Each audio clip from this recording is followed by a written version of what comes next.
The Miscarriages of Justice Organisation, M.O.J.O, is a human rights organisation and charity set up by a wonderful man, Paddy Hill. It is dedicated to helping innocent people both inside prison and upon their release. M.O.J.O have been involved with many high-profile cases who have gained their freedom after serving sentences ranging from 4 years to 25 years for crimes they did not commit. Now, I know this is unbelievable, but those people are offered no help whatsoever upon their release. They have been wrongly imprisoned due to a miscarriage of justice.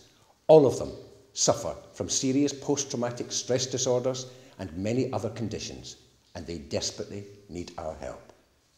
That is why M.O.J.O is committed to creating a retreat where these people can be helped to come to terms with what has happened to them. This retreat will be unique and the only one in the world. Please watch this little film and then I'll come back and tell you how you can help us.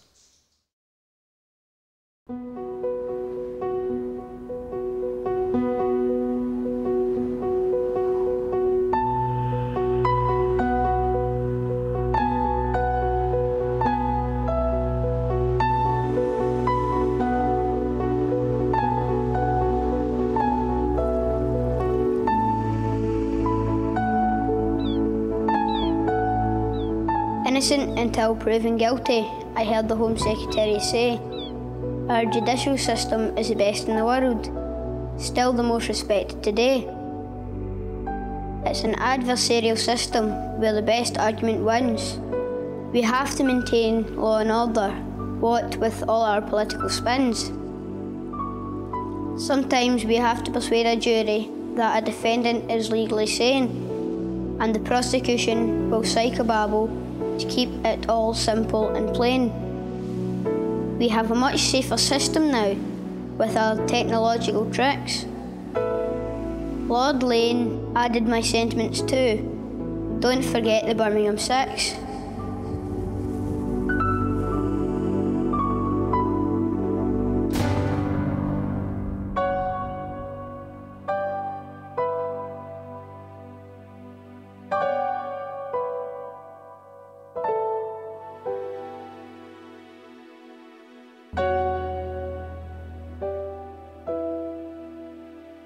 They treat him as a prisoner and, as I say, more or less repeating the same day all his life. And when he goes to the appeal court and is put out in the street, there's none of this ready for him. Nobody sits back and says, well, we'll have to give him a 6 months preparation for release or a year preparation for release. Effectively, he's taken with these bags and dumped in the street and saying, get on with it.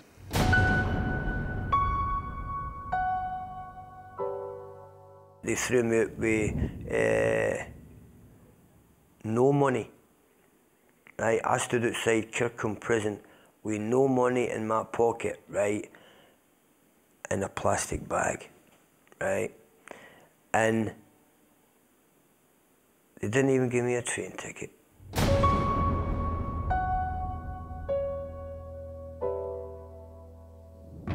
Since the release, there's been nothing, no help, no assistance.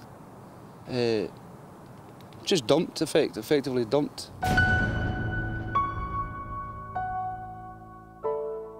Sometimes, you know, you wake up and say, right, you know, where do I turn from here, you know? What help is out there, so, you know? And I remember going to the criminal justice section and they turned and said, well, we can't do anything for you because you're no longer in the criminal justice section, even though you spent 25 years in prison, which is connected to the criminal justice section.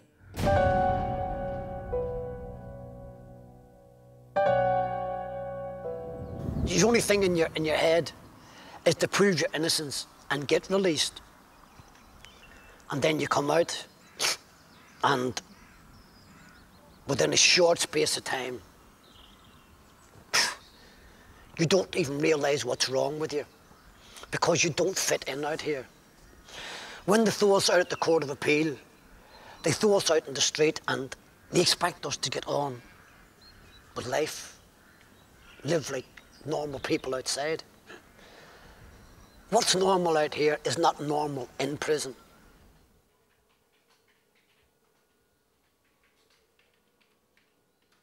The Miscarriages of Justice Organisation, founded by Paddy, both in England and in Scotland. It's a human rights charity It's non-political, and basically our remit is to assist and help with advocacy for people that are inside, i.e. if they've not got a lawyer, if they need forensic experts, if they need to raise the profile of their case, we'll try and get the media interested in their cases. And also will help the campaigns, you know, so as they don't make the mistakes, so they can move quicker than when they just start out. So we're sort of a continuity for people who are still inside.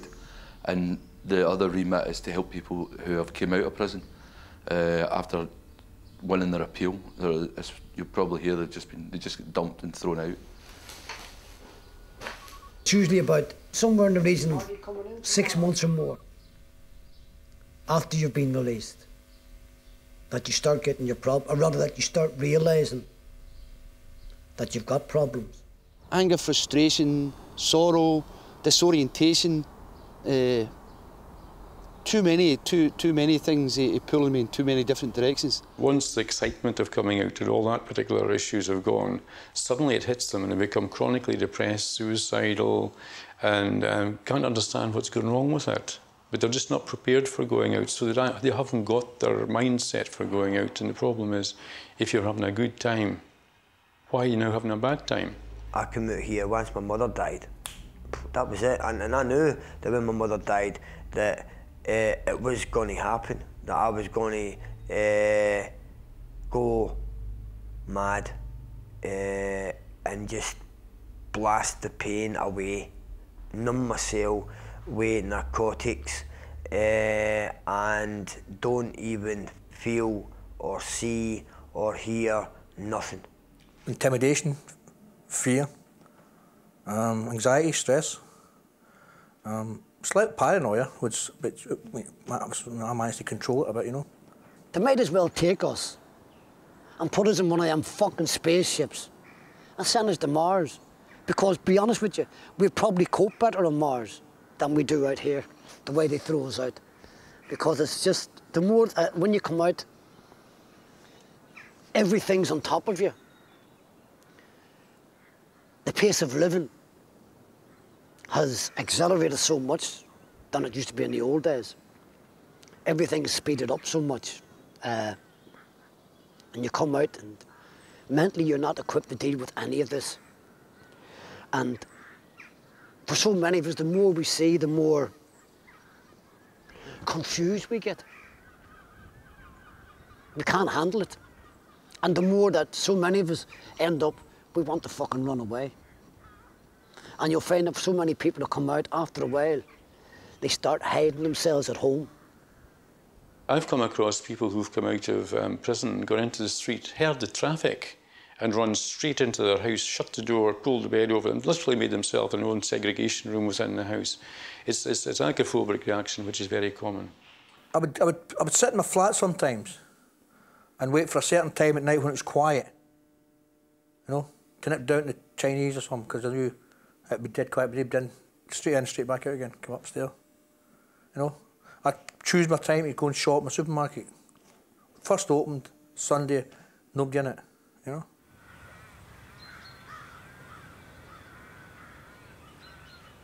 I'm not a gambling man, but if I was, without any fear of doubt, I would bet that I have shed more tears since I came out of prison than I did when I was in.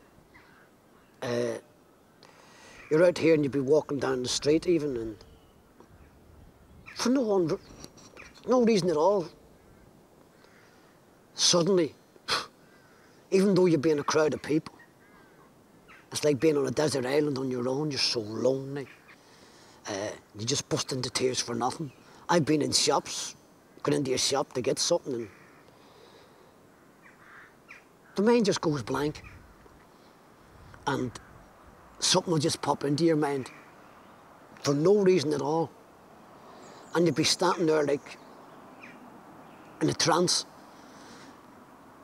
And next thing you realise is the tears are running down your cheeks, dropping onto the floor, and you don't even know you're crying. What happens is when you're actually going through the stressful situation, you bottle up your emotions, you clamp them down, you manage them in some kind of repressive kind of way, so they don't actually emerge. And it's when you relax that they suddenly come out. It's when you suddenly sit down and have that cup of tea that the panic suddenly sets in, that the tears suddenly come, that the unhappiness you felt in the prisons which you couldn't express suddenly comes out. And it's all the feelings that you should have had when you were in prison but weren't allowed to have, which then come out in this episodes. If something is sad, and I recognise it as sad or sorry, to let a tear out is going to let a flood out. You know what I'm talking about? If I do cry, it'll be breakdown and sob. To be alone the way I was,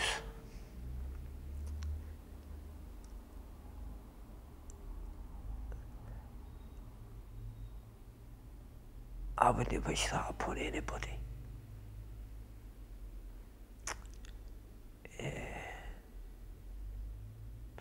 Locked in a little 7-foot fucking cell. I tell people the system doesn't seem to have any shortage of money when it comes to torturing and framing us and putting us in prison and keeping us in prison. The average time that I spent in prison was costing the system somewhere in the region of £1,000 per week. Overall, from day one to the end, an average of about £1,000 a week to keep us in prison. And when we come out, if you go down to the dole office, you have to beg and fucking rant and rave like a lunatic to get £50 off them.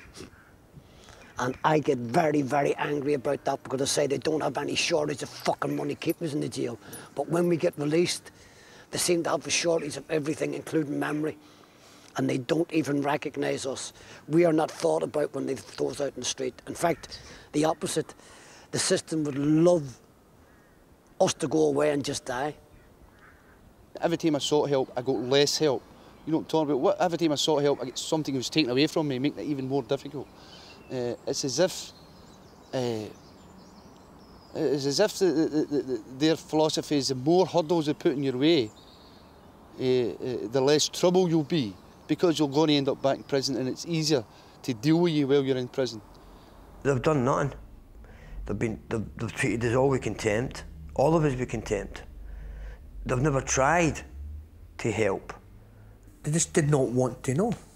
From the basic social work council offices locally to a big meeting round the table with the deputy or some, or one of the heads of the criminal justice section, and then one of the hierarchies to the benefit agency, you know.